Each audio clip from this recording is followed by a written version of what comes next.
Get ready to go ape in a Blip-centric issue when Space Ghost and the team crash on a planet ruled by the Creature King. Can Blip save the day, or is he going to fall under the spell of the telepathic monarch's rule? Let's find out in Space Ghost number 7 from Dynamite Comics. See you in 3. Welcome back to Comical Opinions. This is our review of Space Ghost number 7. Writer David Pepos' latest chapter in the stellar adaptation is long on action, but elevates the story with heart when Blip has to save the day for his adopted family. Space Ghost number 7 acts as a showcase to remind the reader that every team member, including a tiny monkey, is valuable. Before we dig in, let's recap what happened last time.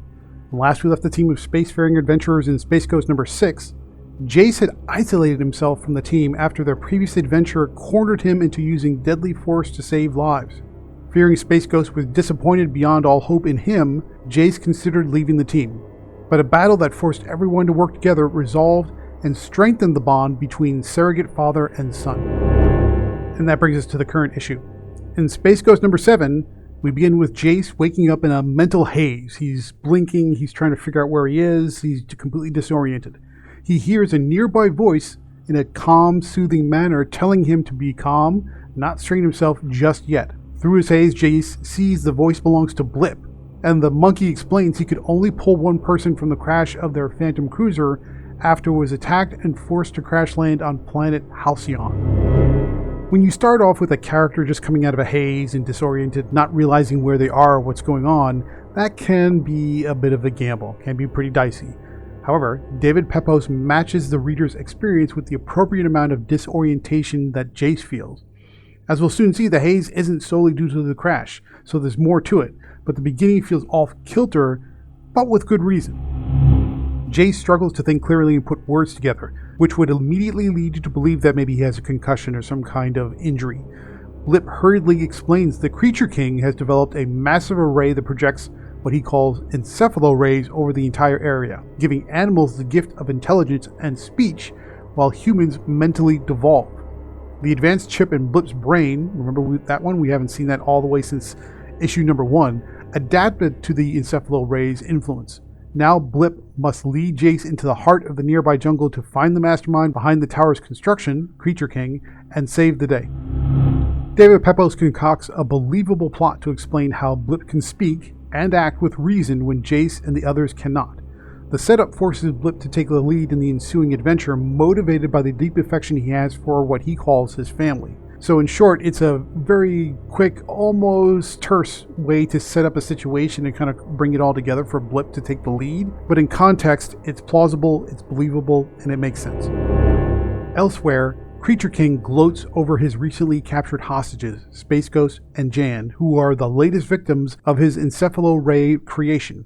Aided by RoboCorp funding for his experiments, Creature King intends to build an army of intelligent beasts who are slaves to his telepathic control. As a show of his dominance, Creature King orders Space Ghost and Jan, still suffering from that same diminished mental capacity as Jace, into an arena to fight each other and a monstrous moon ape. The issue ends with a brutal gladiator fight and Blip attacking the problem at its source. Overall, Space Ghost number 7 leans heavily on action for a simplified story. Good guys get ambushed, they have to fight the bad guy, good guys win the day. However, simple isn't a bad thing when the action pairs well with Blip's heartfelt quest to save his family.